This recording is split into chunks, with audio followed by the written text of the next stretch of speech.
fever na eha wonu ato untumi enidi dana ama honam ayemre onu eye wonyono a bo madina no time eba mesha ebi bowura drasto eba show pharmacy show bia kwa wo say open time eba mesha na wonya bia ebitimi aboa ye woke engine heba capsules dura onu no ma eboa ma kwamwa no enya hodin esonko the send dana eboa ma otumi edi yare eso na wonya ke engine heba capsules bi any time heba mesha na wokabu na no dia no kwasense ne sewani na ensese e kachro to make am for say enu e dia ma so bi bera mo nwa transport heba to pharmacy shop e bi atun do ya kwa so peke engine heba capsules any time heba mesha so for number is 0244 417 669 e be that tie phone na the phone na so mo nya daje na mo hwe me din the Dr. Kennedy Uso Agyeman me do bi bia as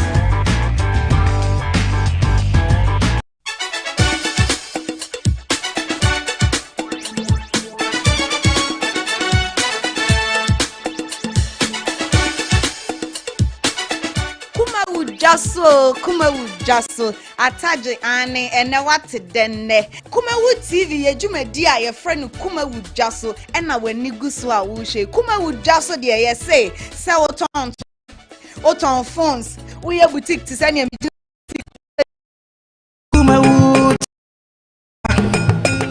amansane ye na ye Yabusia for ya damu nyina ase odoma nkoma se obi bia waje bre na o twen yen na sabre wode na fidie ato Kumawu TV ya wo hwe na program obi be bisa se program be ni aha eye agoprama ya mmoso bo na mo yesua so ade na da bia na meka se dosam se obadwemma bia tie asem wie ansan wabua obakwase ade obua asem wie ansan watie ya kenka Proverbs chapter 1 verse 7 wo se enipa ebunyansa enimtia ti asem ye o nipa bunyansa enimtia na obakwase ade mempese maka de to aso enti maka quotation a cherewo wankasa cheke na gina bedwam emeye kwase a ade a wonim yesua e wi asenya bibia wonim anasenya bibia na wo nso betimi ehunu ne wi ase da bida e ba sa akwa na nke wi ase yeketo bi enti yenya wo beto asase so a yesua de enti abusuafo aha Kumawu TV the spiritual hot seat enti ade obi obetra so bia yo benfo ina nyame ayadom ene ye to aso enti yiwasum na ne ye baba kan wan kase osum mu asem ye bo ho bosum ye wo mu ye usu anu ban de asesa wo ye adwuma asesa wo ye nyina ye bebie ne nyina so de akyerewo enti fra hu nian no ne asum fra obi na obi sum fra obi na ade no enyemua ya me ensha ena me text message line me de adwuma 0543 596070 0543596070 o screen na sia text message line no ewo ho sa message line no me pacho ye mfre so ne mo ye test so one go school send me die ya me pacho ha ho so betro me wi a me be wi a me be phone line atum na de also person obi sa bia wo bisa so wa nya kwa mamura mu a eyiri so send na obin phone the number betu dwa no obomoden no ofa o fa nkodi rough ho anya sa me ofa na kai woturo ko se nya sa me chi wa mebo benya sa na ma mebo obade Israel me pacho me di dwumade ho chia me e fa Major Prophet Charles Opokuda ko fa Major one e ha me kra na mo ba sunsun dwuma mu dia e fa the Great Oracle 1 ta na de netie me pacho ma menye nkrato mra e ba ye be sa to aso e da se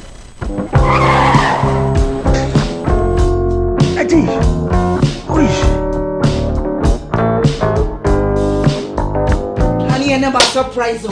Edusa herbal mixture, any Edusa herbal capsules, and no who dreaded there. You could brew. Who's a dow complaining with Sissini Cocoa, Epe Ajiwakade, Edusa herbal mixture, any Edusa herbal capsules, and no who jack a sepan and neck. You could brew. William, a yamma money mema, Edusa herbal mixture, and you Edusa herbal capsules, and your cocoa needs to see your real drink a sepa. Edusa herbal mixture. Any Edusa herbal capsules, Mr. Rotsnasi. Edusa herbal mixture. Any Edusa herbal capsules. Emma meme jina brand. Na eyeme. Ah, na Edusa ya wase se me blabo we. Sweetie, me come on mama adwa mo. Hey! What does ye aye chuma? It's a living testimony. Kone kwa Judy. What can't keep yeah, Sorry. Obie to me no be. I just a pin for. One na woman kwadano for. Any the onye fie dumi. FDA. Ahwehwe saa adwade nkrato yi mu. Agye atum se eye. Yo abusiafo. Yada mo nyina se wo otwen pa ma twen yen. Na so wonya hunu medjode a ana na the spiritual hosit. Eso a na wani da wo hwe yi. Ebia na odoma nkoma dom. Na o ma nimdie bi, wa ma otumi bi, wa ma onyansa bi, wa ma osua hunu bi a ehye wadwenem. Yo abusiafo, yada mo se ena ya die wo ba ketewa bi ene yakobu runabout ya ba sesi ya abusuya sada meka sachire wo yin ene ya ba besua de pa ese ya sa ba mfama mu de woni bibi adesua no ya kon high tech ya bo ho de bo kotodwam woni ade na ekoba wo enso wonim wankasa wo hweme wonim ho oh me de akwasi me de kodwo me de kwabena me de yawo ye bisa wo se wankasa say na wote a wontimi describe wo so on say de tie enne banya obenfo mu benfo ya wa se da sua de o se ma do de menya transe a na me de nepa na ebre wo entimi nkyere ho enne me bre nsa ye bawuram taw ya korentem na asem to da proso aya horoscope e ka obi say ah ade ni horoscope edi wo hwe ni ya kozi bro ni bekum ni po ya ni akasa ya se mpe wo de ti ya kasa no me ka kire wo aboso ene awusuo emu hwehwemu ene ne ba behwe on se me ka na aboso ne awusuo no ayo bibi ba kozi bro ni be kind of simple horoscope anti horoscope man no ene wa ba wo de machine bi wo yese ya wa TV hu obeka ho asem nyina da afei owie a wo frɛ no the solution ato ama wo me pa cho me da ase doctor me mo akwa aba real and umu ayedu oh nyamenti awon fe dare o yira ya de adusua bebrebe a wonya kwa nai jasem geto adusua enipa bi bre o ehwe ne phone so nko a WhatsApp nko a 3600 and something talk na wonya kwa da ejuma mafato me ho so in fact was me di ho ejuma ebi bre mejo se ma anyere me ho ankofo beji me tight ato na mejo de okoso ba form oboa eti wa mebo na bibia e kama doctor me pacho enene da wo be piem me fidi kase so e ka se doctor kora doctor ben me pacho wo be bo din a kire yin wo kire ba bia wo fire ne kwa fa so share ne ma se kakra write a letter about yourself ke 2 minutes pe edi kan no me da wase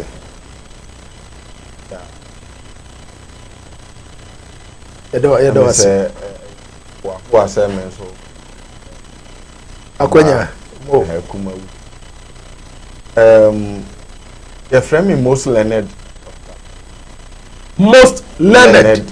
doctor hey obviously a friend of most reverend but how dey enya reverend name a most learned na say obinfo odisua ni mo disua ni that's right hey ene never yire say that's right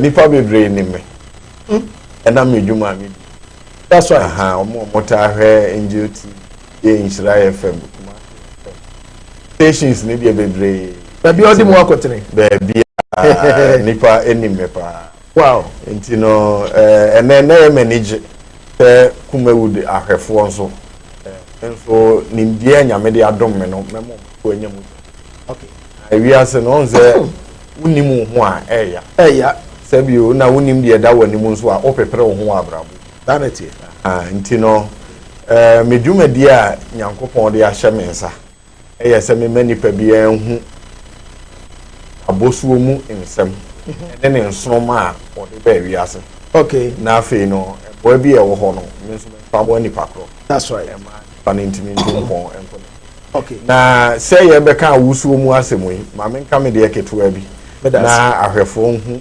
pako ameye omunya gidie no ye obi a ye hyem ho nkomansa na ye do hey Yes. Odifo be no. Yes, me ho komansa na ye ba be wo me. Ye wo science ye de to ho say ye wo me a sa science no. Okay. Inti no. Ye ma data ye de be wo me. Wow. Ye ma timer ye de be wo. Ana afi nso ye kire say memra no na se bi o me hwe wa na ye ba ko. Hey, yes. Doc. You say so ana baby no ana ba o see dey abey mi no say na enkom sha de nti e ba ye no me papa no e di ofo pa obi a wonim mi bia no me krom ene bomfa achease esiwa that's right na te so di agro hope esiwa for me chia mu nyina ye ka say dadoa papa me papa ne my na friend dadoa papa dream manche sa advert bi a no mo run TV so eno ana oh dadoa papa no ya run advert da but enye dream manche no say dey work no ye dey no achepa o dadoa papa so ano odin dadoa papa say ebodua no mu a say dey dua tie bi be wrem wow that no say dey make no ya wo me no enkomsha na da me so no na me hwe na ye baako nti time ma ye wo me no ana nyame kire ahaban ha me papa nte panto me fu na onfa ne nsanto so mompa ye man o ye sa de no na nwumre ana baako na aka na baako no wotete hini eno de nyame aso kuma wo de atensam okay bidwuma di a me di wo wiase no eye se me bebo nipa na wo hu no ma wo de ba wiase that's right because onipa bebre a wo be hwe omo nso mamu no yakata omo so that's right yakata oso sa nso wo nso mamu bibie ni ho a wo be wasase we so be yi da bi se de ete wo soro no sa na ete wasase we so asa be so below nti sa na ete nti no wiase no ye wo mu a yaje omo ni mu nyama ton yes nti e ko ba sa na abrabo no de obeye bia so enye adwuma ye omo a ya penti omo nso ma ne so ye penti won nso ma so a bibia ni ho a wo ye nso a ebeye uni favor ya da na o shebre ni okay so nti obi o ha ye den tentan na anwene ne nso ma no ho obi o ho a ade anyame bo ne so o meye no ya pam na afiri ho obi a ne de nti se ye nwura won nso ma no mu a ye hu ade pote a ekoso wa abrabo okay nti ya na bebre se toda ya bompa ya yenyamuaye enye se bi enyankopon no apaawo anase bibi etesa but de ewom ne se ade bia no ewo na chiwade e de kan that's right ye wo de mpa ye ye obi ho nso aye mfa mpa ye nye dabi te se obe ready obi star awie no obo se na star no ho no bodam ni gina ho ohu se bodam ni gina obi star ho na che se sa nipa no ida se ni fie bosom wo ho anase obi ana ede na koja bosom bi a bosom no na monitor na brabo there's a bosom on the bodam ni nti ready obi a star na hu se bodam ni gina ho a eye bosom tumi no hey yes nti no say nipa we no wo kire mu abosom fo ma bodam ana bosom o ma bodam bosom no you know edam no na yi a wo hu no nipa star ho a na symbol okay one time obi we cause abosom kura so ma bodam obi a wa bodam bia no eya na bosom tumi na control abodam fo no eya na bosom tumi na te omo eno na control omo don say bodam ni ka ba oso abodam so otimi tumi ka dwane no adwane so ati ase eya bibi na e control wonne no ho eya tumi bi na te ne mu ena de ne ye de oye nti ye sa hwehwemu ni nyina nipa bosom di na bra boso no untimi nka se wo bompa ya manager enya adwuma e wo se wo de sa bosom no na chiwade ye ka no na watwe no yes watwe ne ho free nipa no na afi nipa na timi akọ nani mu abrabom na say this week ya me call railways bodam ni bi bodam so many years na me preach wo edum me yes so yogurt water me ni din no so ye me na me minia et so bra ye o manu ye medu ta me pebis ase na eye den na odam no ko e wan hwe a e makwa yi se ya body na ni je fucking kwa no bodam chese ni dam ne de wa bodam asa bodam akwa no ho ato no nti de o ka no yeah nti no wo ho okay nti wo ye nipa nsoma mu hwehwemu a enema wo hu de bebre eya na most at times no de wo hu pa ye se efia sole atia nipa no because nipa the moment I be wo no onsroma no omo wani wo abusua no mu omo hu onsroma no that's right enti no wo ye di a wo de ba ye nyina ye de omo ni ma daja enti no se enhire ekura wo no eso chen wo mo a omo timi se no yetimi je wo de ne aton de ama obi na nipa kro edi ye na wo ankasa wo bre wo wiase enti wiase de ensem ewom no ye bebre enti no ye wura wo nsroma mu a ye ntimi nkyire wo de ye koso wow aha enti me no obi ani ho a waba me ho a waka na asema kire me da because wa na aka bibia asema wo be ka na eye de asi wo honam ani ana wo hu na wo ka e bia de obeka temia nso wadwuma se e de na me adwuma ne se ye eno na e wo se me na me kire wo enti ni kwan se obeka temia so wadwuma se enti so obi ba o se doc se ma to pan se eno nso e wa to pan se ya ye be he won sromam wa to panum ye be he won sromam bibia obre bia ye bo no ni nyina wo ye nsroma no enti atopato ni nyina so ni nyina wo nsroma na obeti nsem abusiafo ya e fa ho no e wo nsroma no doc mate se ya ka se horoscope a okay se na me ka se abosuo ne awosuo no sa se na o si cheche mu fa all right ya ka se horoscope no eye ade a ejina ho ipa wabosuo mu ye wo no tema ekoso e wo wawo ntino ye wo bosomi dumienu ne wo bosomi dumienu no ne ye frɛ ne horoscope no okay aha nti ye ka se horoscope na nkasa na ye wo zodiac signs eno na horoscope no enam but me ka se me kyire mu a ebe fa mre kakra nti no afoforo no ye behwe eho no nti no horoscope no obosom ya ye bewo no ye wa hyenso de a ejina homa saa bosom no okay ana ye wo planet a govern saa bosom no obi ofiri mu bai bia planet ofiri so planet no na govern saa wo sign no okay ye wo horoscope yes a planet no enekuta that's right wa hyenso bi yes e bon echidom nti ye wo science bi a ewo planet ni mu a eno no nsunsuanso no uhu ewo wu nipadua ewo nipadua no that's right okay aha ntina on say na me kire say yewo bosom a wo akora wo mu a automatically akora ne ho wow na ye planet a control is a sign no eno na ma wo akora ne wo mu a ne ho ye fe no ye wo mu a wo ni so ye hye eni so wo hye no so ewo planet a govern ye wo mu adwen mu do eno nso wo planet a govern ye wo nso a omunim kasa ni nyina wo planet a govern ye wo omutimi yeska ni nyina wo planet a govern into obi a ye wo nso a wo mo a automatically no se wa mehia obi te semia mama hwe ne style mu obebre oh yes oh aha most learned Dr. Osei Tutu doc and o Kumawu TV so that's right abusia I hope say usua de na ma ya hwehwemo bi na matese ase wiase nyina nipa wo wiase nyina ye 9 no nipa wo wiase nyina ye 4 pe no kre nipa dom ye say first there was 7 billion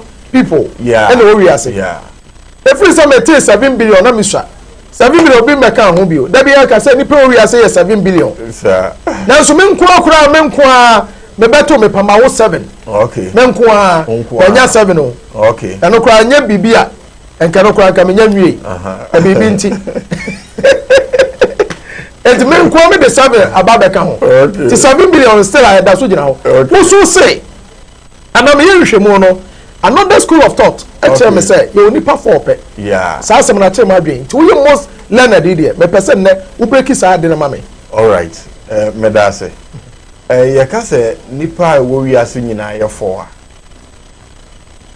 yankopon nyansa mu no ogina nioma nan so e bo wiase bibia wow wiase nioma a yehu nyina no ye nioma nan na nyame ye wo omo a omo ye nsuyo ye wo omo a omo ye da wow ye omo ye mframa wow na ye wo omo any powerful one na we any we wiase abusia for papa no aben on say me say mejo de me oba ha me trickish man enti me wura wadwene no mahwe ade we so wantwa ka me pam no ka so nke apon we che so e benfo mu benfo ampa onim de oka os Leonard pepa chome da se asama waka enti eno ano oni problem bi yankasa ne enko na say sa horoscope na yankasa no o say ye what 12 months and I said 12 signs a governance horoscope no enti ye what January up to December enti say obi ewu no January bi ya no mu abosuo ne tesayin omu hwehwemu no so ya na tesayin yeka January na bosomi a contain pahodo mi January no nko January no nko enipa bi tese ho ana hwan meka se contain ni pahodo mi no a ma mo hu se ewiase ne ni pahodo 9 na mo yensuo da emframa wow se ni pahodo 9 we no ebi ni bi hia ebi nso so mo nyina wo mo bosom ba akopem enye bosome ba akom ebi ni bi hia na eyese de omo ye gya no omo ne mframa no ne ya ne mframa ne nam that's right ana ensuo no ene asase ene nam okay ma practical example yen soja sesi okay na yen kata so the man ho be 10 minutes ejare bedum yemi yesu ne jana dum edi entia ya kata so ntra we nya kwai emframa mfem that's right oh wow nti nyankopon nim die no owo bibia ne ho akwan a woyeye but osi nim die a mema nim nti eno oyire yi so what is most especially bibi ni that's right because ya nim die woni say asem a woka obi aka say oboa apoji busum bi na busum ne mana say na say mini me yesofo madim ni madi sunyem no say mekuta Kristo na Kristo antimi ama madwen ama antimi amfa anye bibi na busum ntimi ama madwen a Kristo ne busum ho na aben ene busum na aben che Kristo when na program yi de enti a me ye nyina ne say nipa bebre enti ase obi se sofo de adenti na invite konfo we invite we asema wo ka enim de adwene mu do sa but obi enti ase da sa enti asema wo ka de edam trodo sa ya soje yakata so enframa from nti edum jan bedum we chese we yeja na kopo ware ensu a that's right automatic no ebedum weja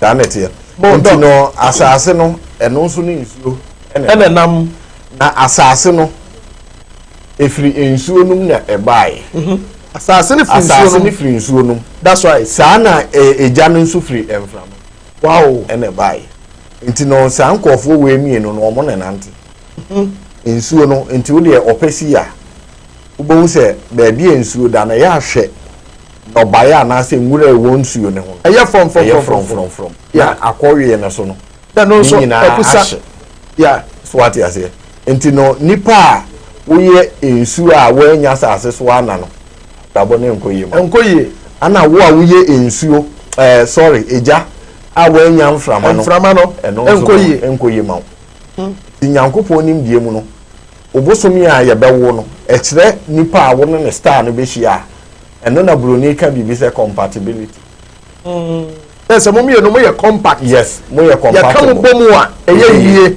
okay enti no eja no ye omu ahodo miensa ene wo bosomi no okay saa na nsuo no ye miensa ene sawo miensa ana asase no me enne ma yenya 12 months of the year okay ya wum 3 ni yenya 12 okay wait 3 that's right until the America say January no contain ni pa 2 no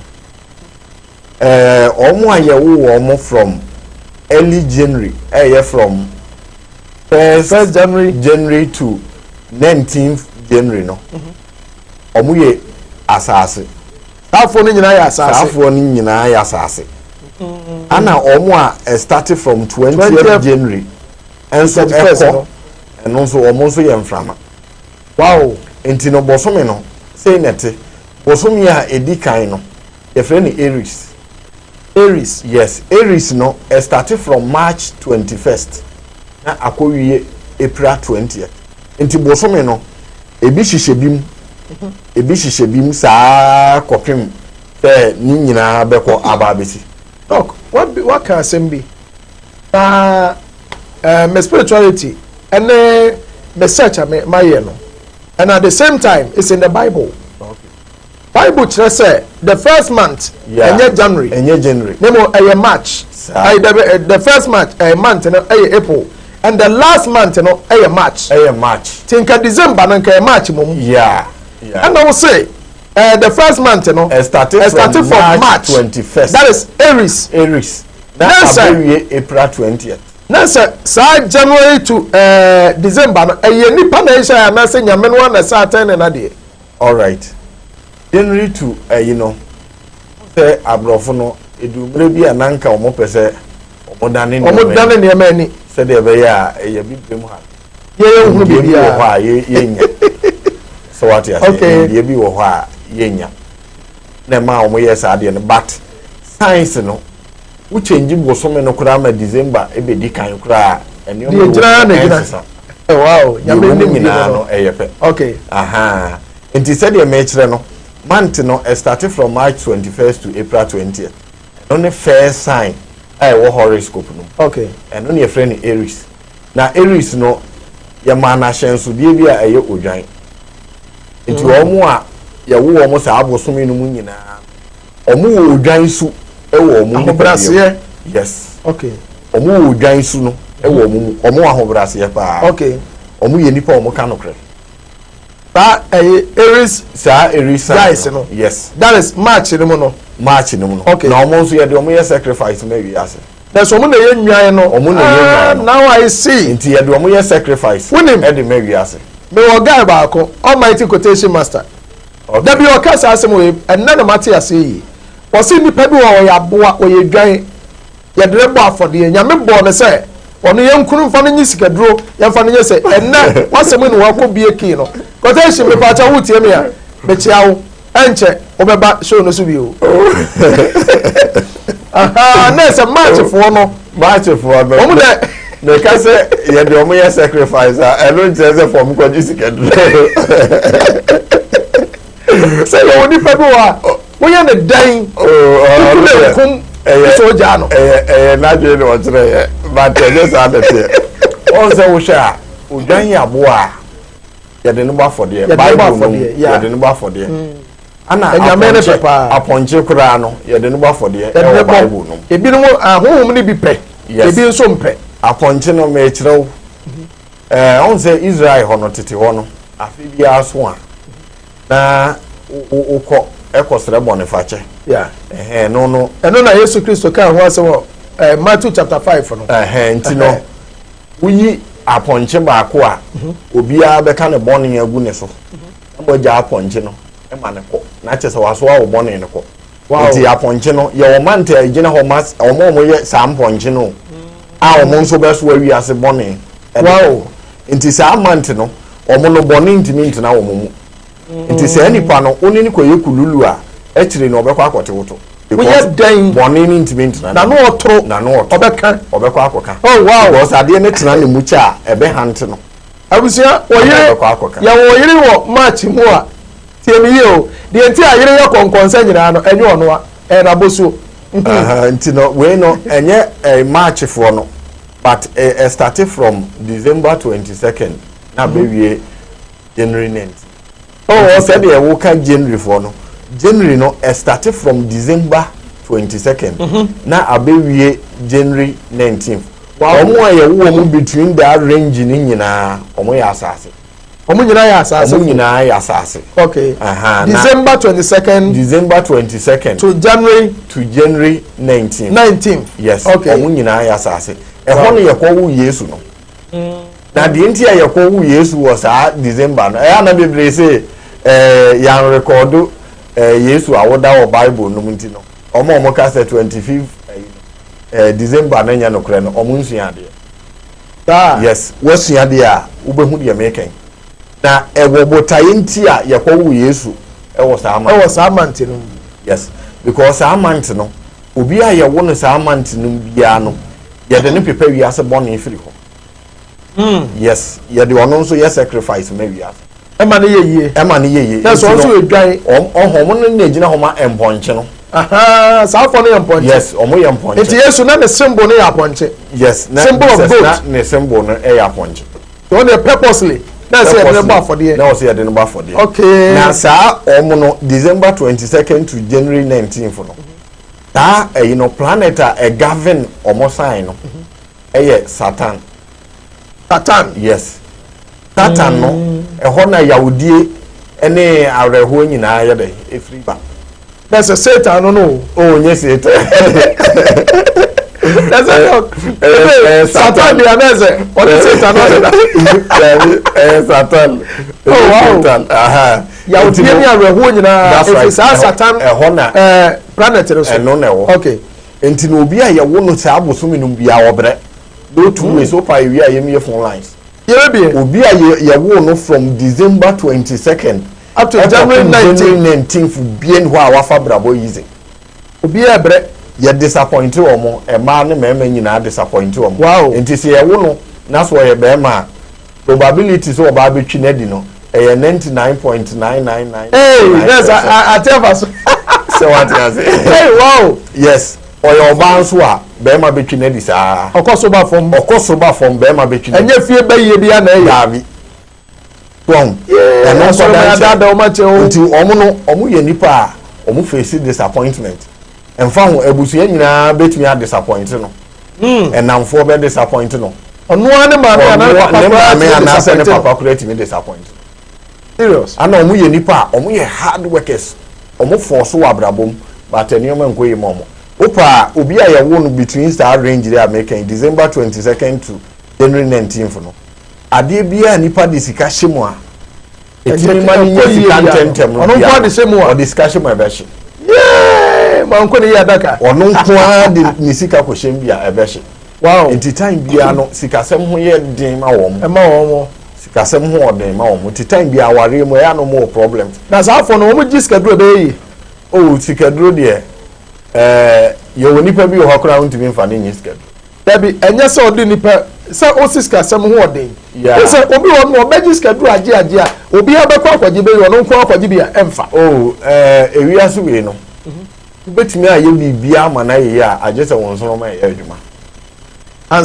ansana bibia wo pese ye ma ye bia wow se won so ma nya adwuma bibia ni ho oboa ana won so ma no eso a de ukwaduro so kura enye ye obi antimi nku because se nipa nsroma eso na esren a wo hwe etese wia untimi mfo woni hwe uya de ya uya so ukwaduro so a wakwaduro so no wo fre nipa ne kra ode na chi na eba eno na duro wura nbeka che se nipa we untimi nya ne hwe na so aben na chese ne nsroma na aso eye adwuma tumi ni ginam yes enti nyankopon no wa mo nipa no kwa enti ye wo level bi a wuduru enti obi wo ho a obekoso saa kosi so obewu because ne nsroma ne ye adwuma wow ade a wo kwa ye mfa ma no nkwa wuduru ha ye de be ma no enye duru nye bibia ne nsroma na ye adwuma enti so obi nsroma ye adwuma a bibia ne ho ade ye na be ye ana se nsroma nso nye adwuma a ukoji schedule no kura ma saa netie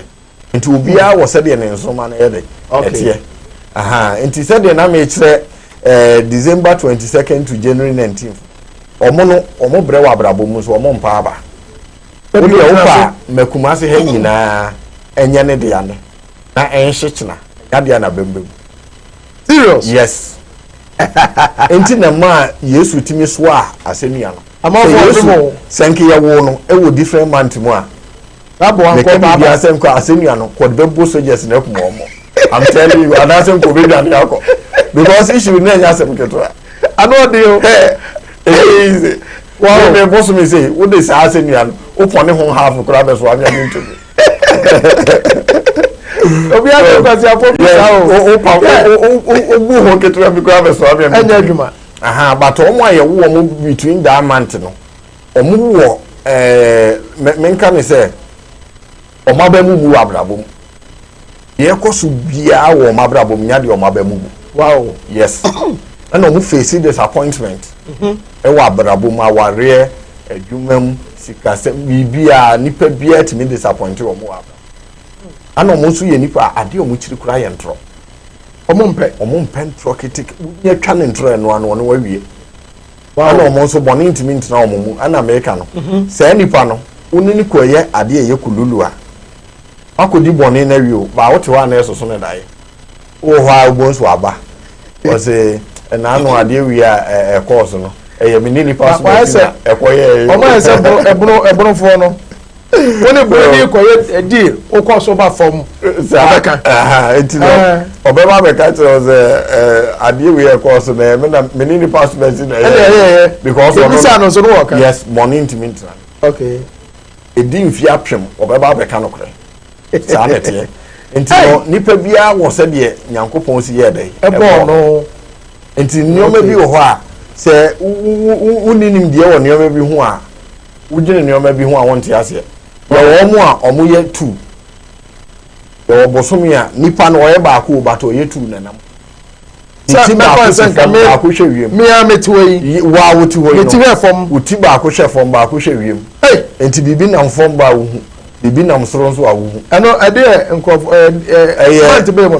May 22nd to June 22nd May 22nd yes omono na June 21st sorry 21st May 22nd to June 21st wow yes omono na Nyankopon appoint omo se omonye Nyankopon asofo wow Lewi eni ni nu asimo omo na ejira ho ma sa aboso sani pakure ya ne tiri ba ko so ba so ofo yes ura ne daya ura ne star no mu asa na ote yes ne ti ba ko hwe from ba ko hwe wi oyentafo enti omo aya no omo wontafo bebre no asan we ota wontafo enti ntafo nyanya obi a opentafo panzo onya because wo sign na ekura no no na be kire so obi na yire prebi na me so ma bodu ya ntafo pa me dia bodu ya wonya bi da oh ebi ala nya bodu ya na le sign na ebi me bodu dia oh sign eni sign no mo ala o de za wo abolu dia ma nya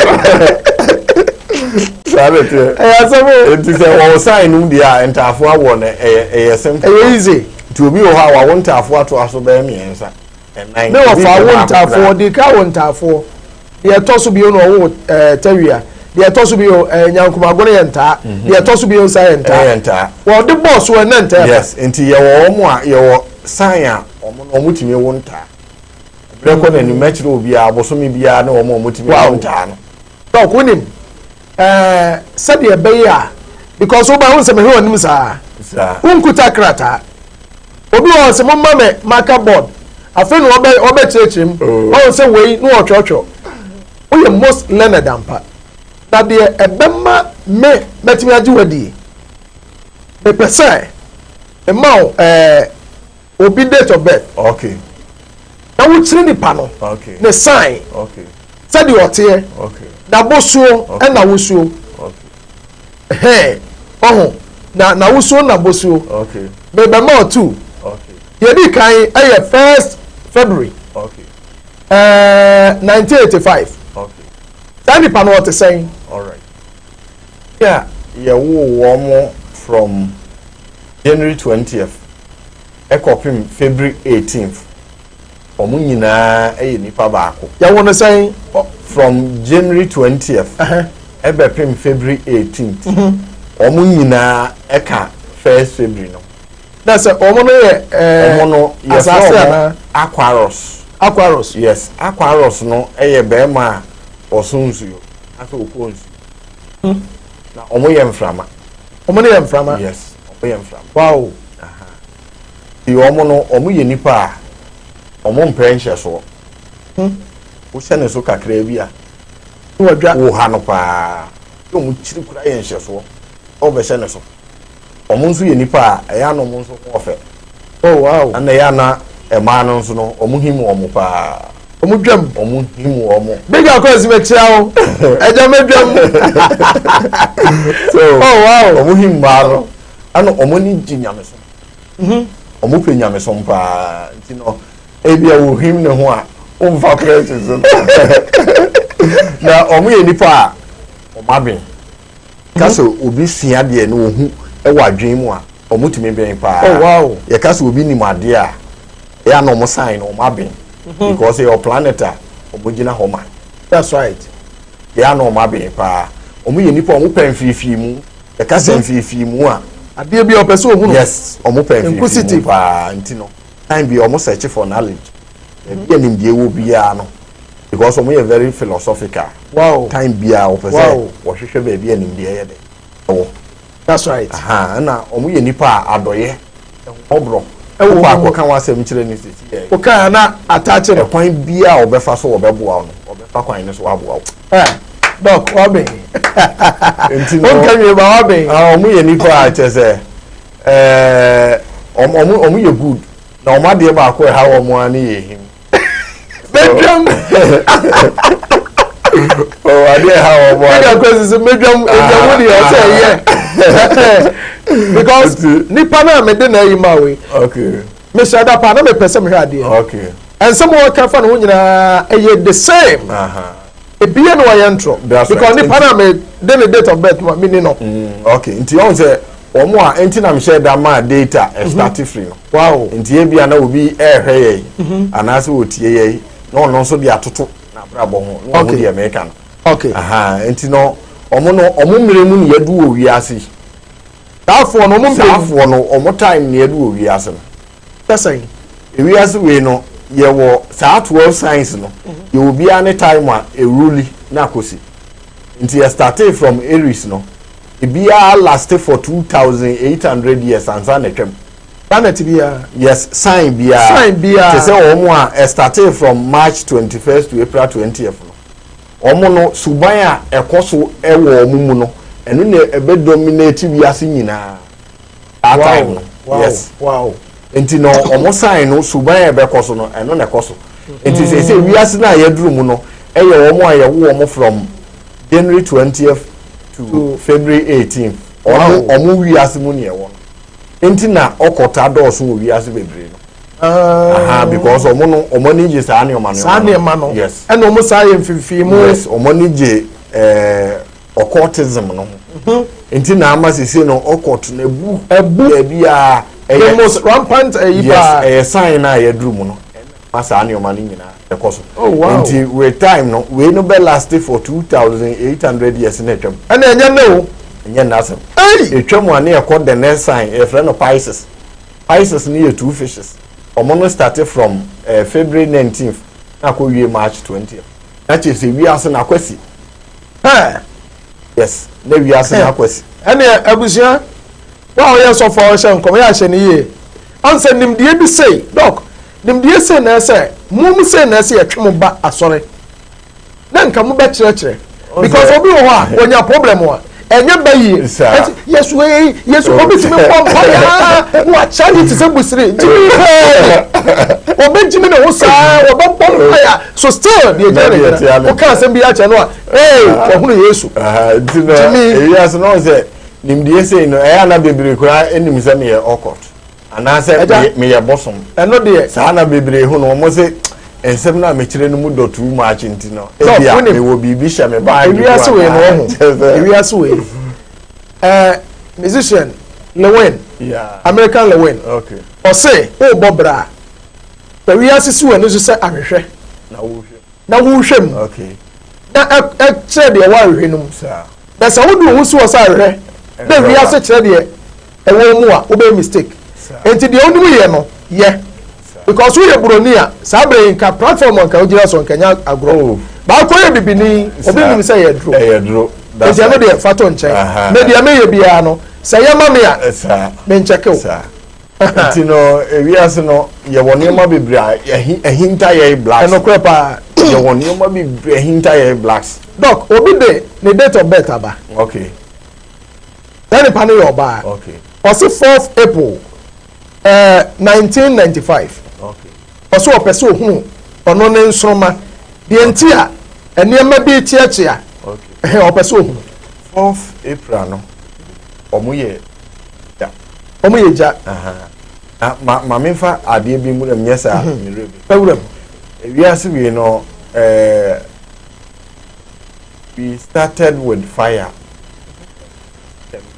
by water yeah the jasha se the jabedumo in suno nsuo na ba bedum no bedum ja concrete yes enti wo hwe sign na de di kan ye ja last one year that's why we start from fire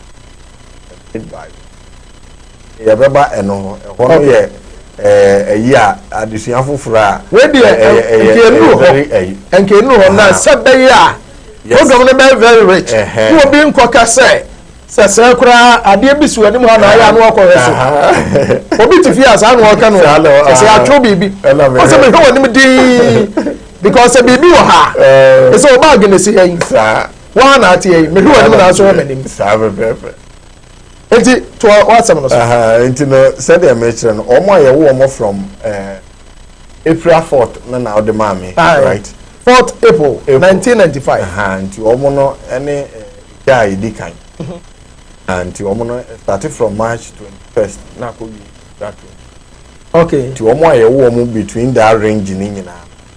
Omo eho asem na mebe. Asa. Omo ye nipa omo ye ja. Ja no so omo ni ja no odin pa. Planeta e govern omo sign no Mars. Mars. Yes, Mars the planet e ja planet also. Wow. Ye ho no de e ho hyepa nti wo akoda wo sa aboso mi. Na se e ho na ni so wo hye. E ho no bo sam dem na. Oh, that. Now, planet is young one, they say. Oh, na planet, maybe say, a beer or the also. Okay. Aha, you will be over and then the control you are sissy castle. Also, planet in a beer. So, I could was a month in more. Then it's worship. We are the day. Yeah, crack. The Baba, so I are no more pedally. Because we enti no ezo bi wa obedu mo se we ya fast ohun su o na ko saakura de bi wa obedwale nsu ehye no eno na ya o tap nsu she na se gunu ho ana o de ndem dada omo mu ye ja ni nyina bebere mpedwale enkwala no o ya bo se o le follow so obedwale ja se because onim so ye ja ensu kana enti we nyina no wo was any the area as ankwala ni nyina hu ha okra sa ya wa fela bi wo ha wodi nsuo ne to wodi nsuo ni si wo no na be dwane akoto so wo ko nsuo kwan mesi wo mla no abro na se no ankwala no mu ye nsuo ono dan dim dada ha ono nti ba bi nsuo no bia obeko okay wo sign no da ya wo be so nyina wo mu da ya wo be so nyina bibia mame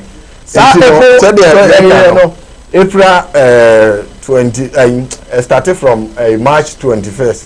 Na ko wie April 20th. Okay. Omo na America so omo sembo ne ye odwan no. Yes, yeah, do omo ye sacrifice maybe. Omo ye hard workers. Ene ma nko ye momu. Omo fight pa ye dwumaden.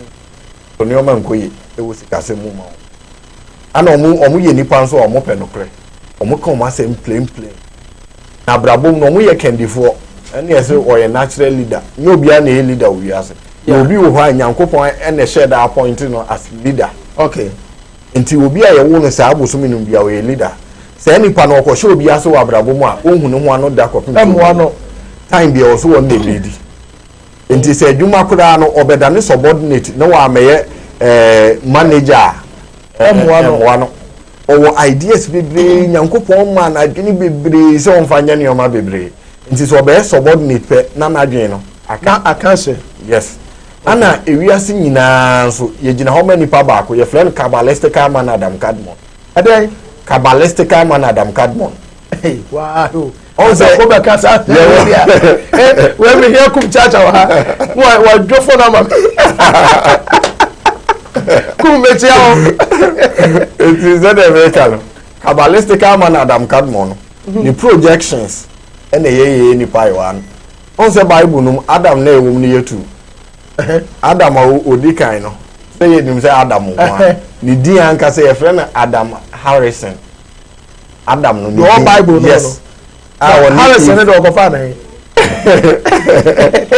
really na nim dia wow your friend Adam Harrison and your Adam Kadmon yes enti Adam Kadmon and Adam Harrison omo ye different Adam Harrison ona yes e born no na yes Adam Harrison ne de e born no na ana Adam Kadmon no ono na ye nipa projection nti saa Adam Cadmore no ni nipa su ni nyina gina ho ma nipa bi a yewo wo wiase nti ye wo mo a omugina ho ma ne ti ye wo mo omugina ho ma ne kon ye wo mo omugina ho ma ne koko ta ne yam nasenim na se na nipa akwa no yes nipa akwa bi a obi agina nti mante ebe wo na ebe kire nipa akwa a wogina ho ma Adam Cadmore no eno nso na ebe kire yade yobetumi abo nti sa nipa we na o search na yi 4th April 1995 ono yare be pa na betimi aka no omo headache because omo na gina ho ma Adam Cadmore niti yare bia ye wo no from March 21st ekopim April 20th bia wotipaye yes obia wo severe headache wow nti omo no omo gina ho ma Adam Cadmore na adwene nti e ba na adwene se yemfa adwene enye bibia omo wa adwene no saa na nyame de ma omo no ye omo leaders okay nti time bi ejani na lead time bi ejani nyina omo nyina ye leaders okay ana mframa ni nyina ye intellectuals nti yes ana ensuo no nso woni de a woye na asase no nso woni de a woye okay nti no omo aye wo omo saa March 21st to April 20th no omo ye nipa ana America so omo ye odwan nti e do omo bo afode ye omo ye sacrifice ma wiase oh one nti wono no bibia se aha yate kuo bi na so oda no a na se bia ikuo ni hia bibi e de atumpon akọ nanim a obetimi a sacrifice ne ho ebi anade bi a owo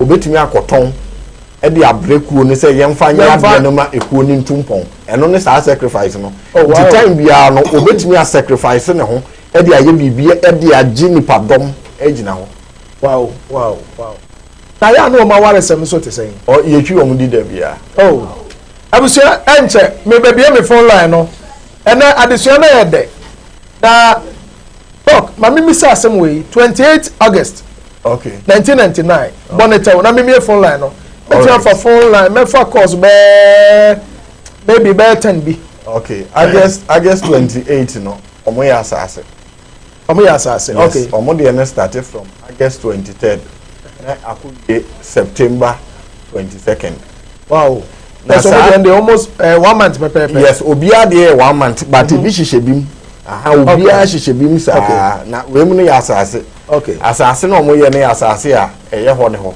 eno ano nye de ne no a ano nye na omo nso bosomi no nyina omo na omo ni nye sex ho saafo no uko ware bia wawu awie ana abega ko so omo hu fe pa hu na wow the whole fe hu na utimi say we oyo ba complete obibia bi obibia etinyam obibia etinyam so no omo ni nye sa na ma no okutane ma ni nyina so obibia eya emu maako na ya omo ni je ho na omo ni je ho no ewo hour of birth time ya be wu nipa no ene ma na ni timi ko je ho san ya ebe to so no eno na ebe ma na ni aje ho but omo ye purely original ayifo ne de omo ni nye ho sa Virgo yes Virgo no virgin omo na virgin ma wiase enti ene wo ka kire me se ye ni obi a o virgin a wedi 20 years ana ho ye me se me hu se onim de wo fom because Virgo no metimi a kire obi o 30 years 35 years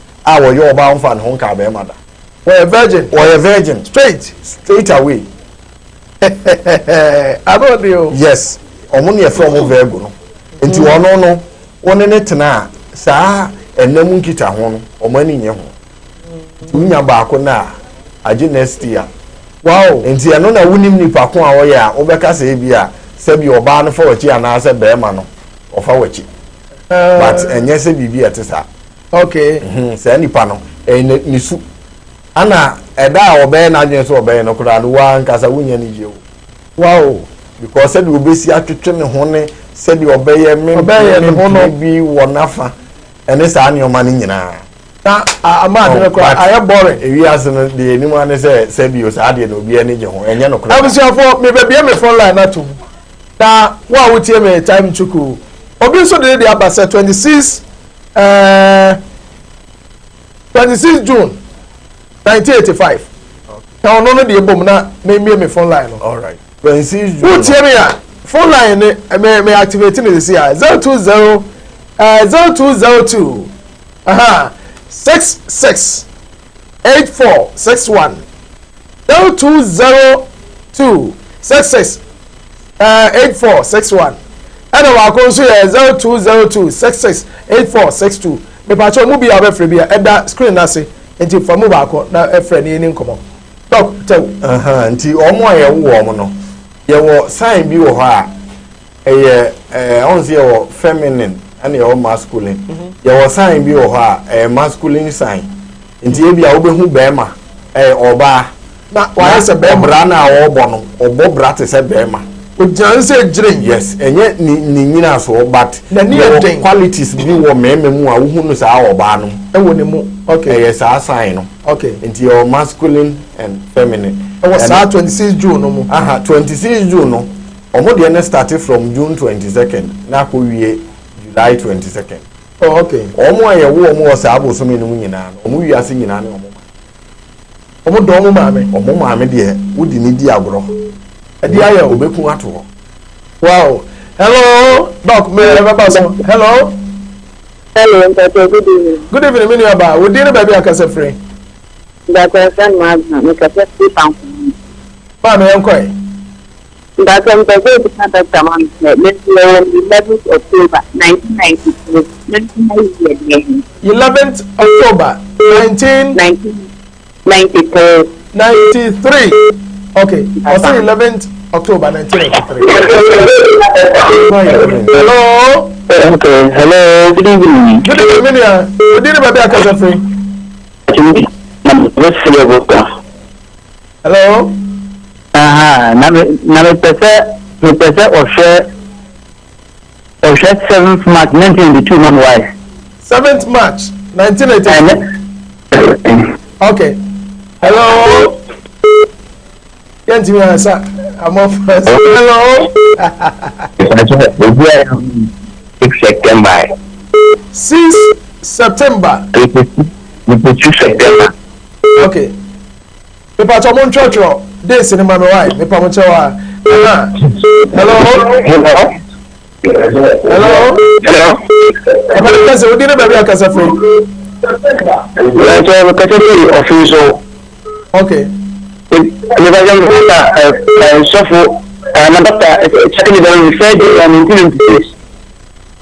Okay. Pepa Cho, me manu the number to so. Say see atew. So the beya, ubenya access to him. Na na time atwetwe for moyi na timi aboa wo. Because me bring ayetia. Aha. Hello. Hello. Hello.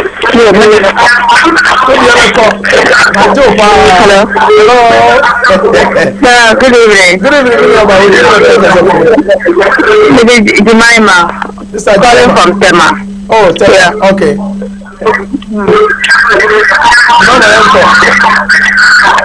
Okay. 15th August 1987. 15th August 1987. Hello.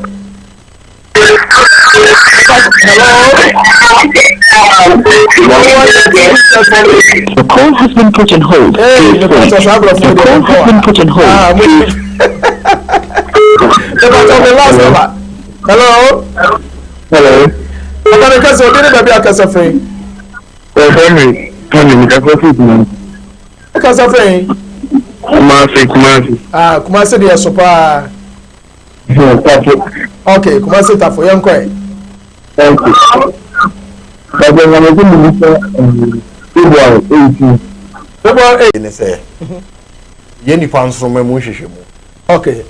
O check stars. Yes, me read o star no. Hu bota yenti anyame do be. Ene se se ya me wie ya metemente ho. Ya meteme de me read o de. Enti no me read o star na me ma hu bota yenti anyame do be wiase. Wow. Ene wo shebra wo de bae. E ya na be brenti shebre na se. Eno na wo ka shebre na ya no mu nim se wo ye konfo. Ba ye ka shebra. Ebre wonkwa na wodi wo wiase we no eyebre. Okay. E de ne ya hye wo. Nti de ya hye wo bra wo bedi wasase we mu. Ne ye friend ne shebre. Shebre. Yes, nti de ya hye bra ya hye. Yes, e wo wo bra. E wo bre no mu. That's right. Okay. Nti de ne nyame hye wo bre no. Ebra obedi nyina. E de ne ya hye bibi wom. Yes. 270 years ah. ɛwɔ deɛ bɛto. That's right. Ɛdeɛ ni ahyɛ ɛwɔ obre no. Ɛni gye ne osun. Kukuruhi ase ɔsɔre. Me read wo star no. Me ma ho voter enti anyame de wo ba wi ase. Okay. Na ma mo ho wo sebra wo de bae. Se bibi na asi ukwan a ema wo ntimi nkɔ wɔ nimu abrabo mu amɛkyerɛw. Oh wow. Wi ase obi ani ho anyame bɔ ne sɛ ɔmɛbrɛ. Dabi. But eya na enimdie bi a yenni. Ɛne efiefo ɛne abosonsɛm ɛne nnome a amanfo akeka to wɔn. Yes. Bɛyie ne fiefo na asɛm no. Yes, because ube reading nipa dodo na se me reading nipa 10 star emu 6 ene ye fiefo na eha wo. Wow. Ana ebia emu 2 no eye wo mu a ebia abosom wo mu fie. Ana 1 no eye obi aka no me se mato na bra so. Ana last one ye ono de obi anka no me se mto ne so efie nipa bi e ha no bosom ni fie na emum ade a ewo so wo ye ma ne nsoroma ne hyerɛn no wonim. Ntino enipa bebre a ebre wo wiase nyina no dodo na no efirifie. Okay. Dodo na nso ebi wo ha abosom wo mo fie ebi wo nso a wode na no akoto wo ba bi so ahye ne boso wo be ware no. Doc ebre ne nti fa numbers na to dwa. Nti me pese wo mo ye serious a o mo pese me ready o mo star e ma wo mo no mo mfrɛ me. Na no be ready no phone no so na ama no ana service no. Onza na dwo na wo nso mapie. Okay. Nti wo pese me ready wo nso mama wa me wo information ameje. Me di ready wo star no. Eno na wo frɛ me a enka de ha wo nkyerɛ me because me call star no mu a de ha wo nyina me hu ni nyina meka ni nyina akyerɛ wo. Wow. Doc, what numbers? Nti no omo a omo ni abre omo pese omo hu omo nso omo de baaye. Na omo ye bibi a eyeye wo wiase no omo na enfrɛ me. Wo be frɛ me sɛ wo boso me ye sɛ me nkyerɛ omo a platform we say so na metimi akyerɛkyerɛ wo. Because no mu nsɛm na dɔɔso ntimi nkyerɛ wo nwie. Nti no wo pese hu nsoma ene nneoma a wo ye a wo betimi akɔ wani mu abrabo mu a number na 0244 87 17 82 sa number we no ewo ho ewo bi ho nti me number ni bia no wo frɛ na sɛ oba bi peke a oye me secretary paper so what's me wo secretary wo Kumasi a me wo bi wo Accra. Okay. Nti no wo frɛ na sɛ oba bi peke a hu sɛ oye me secretary. Okay. Me nko a me ntimi mpeke course ni nyina. Okay. Because course na eba na ya na dɔɔso. Me da se. Nti no wo frɛ na sɛ oba bi peke a ka wasɛm kyerɛ no. Me da se pa. De won bia oba ba beka kyerɛ me. Okay. Nti ebi wa so wa frɛ me mfa nyɛ sɛ me mfa. Course no. My numbers ni nko bebre na. Nti me number no 0244 61 62 63 444. Oh wow. 0244 61 62 63 WhatsApp number. Ubetimi a WhatsApp me so afa. Sa number at the screen na say and answer the screen so nti ba bi e da bi ana bomode apeke. And last one here 0244 46 85 12 numbers imi ensa bia wo fra e me ame number. Wow. Obi frɛ wo frɛ no obi peke a ene nipa kro nkasa. Because me nko am ntimi peke course ni nyina. Wo ka wasɛm kyerɛ na because ye ha no wo nka wo ha wo nkyerɛ ye. Ye hia ne sɛ ye benya information no ye de be read wo star. Enti ye course bia ye read wo star na de obi e be ka kyerɛ. Abusiafo adwe eye de no sempo na sibu be ene de agro ye de no na agro ye de no They say you need adwene de ti a e be hwe esuo fraw ena nka me be ka e te fa so yi won fa nche me e ya desua ye nyina esua de me pa cho ena wasua de I hope say na wasua de na wate wasum ensem enti ye ne a Christologist for no ye ne abo Christosum degree no me pa mo cho bebre enye bibia na ye ba yi enye bibia na ye bosom enye bibia na ye wei ye ka ya muntie obitimi bompa ye charge te se busiri enso do ate anu ate ekom sa de no bomodia be obi a won enhurumu sei do we do star ne mawo no nche de se wo ye obi si me pebroni enso bi a wukunu enso ware obi o twetrom o se no de mempe ompa jaye obe pebroni obo oni be ba ho so na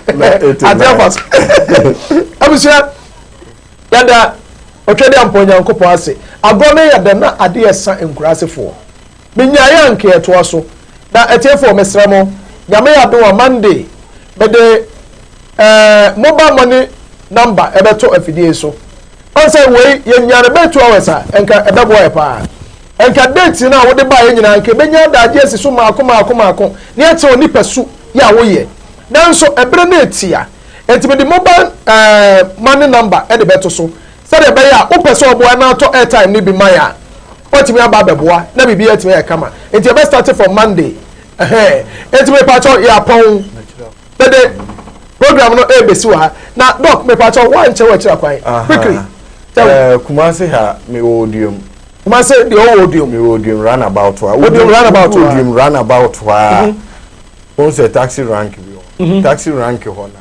abrosan bi to aso me wow se abrosan na eto aso me ensa emuna oh wow Kumasi ha Saturday memre ndankwa na obehu mi kuma okay oba Accra me wa Accra okay wo Odoko okay Sereria Hotel okay ho na me di meduma Accra nso me ho man senti to ada ne benada na me wankra okay enti we hwe me me pa cho ebre ne nti ya de program ni nyina si MC afo nyina me che obi a bia me de dwumade ho chia me Major Prophet Charles Opokuda ko Major 1 ba ko premedam no size the great oracle majima de title na bomebo me pa cho nyame adom a adwade besia bye bye Kumawu TV aba Amansane yena yedi Kumawu TV aba Amansane yena yedi Sini papa be na upe biasha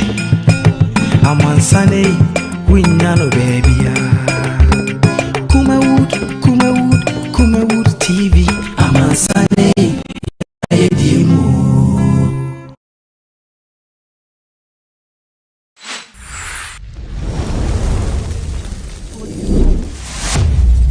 Kuma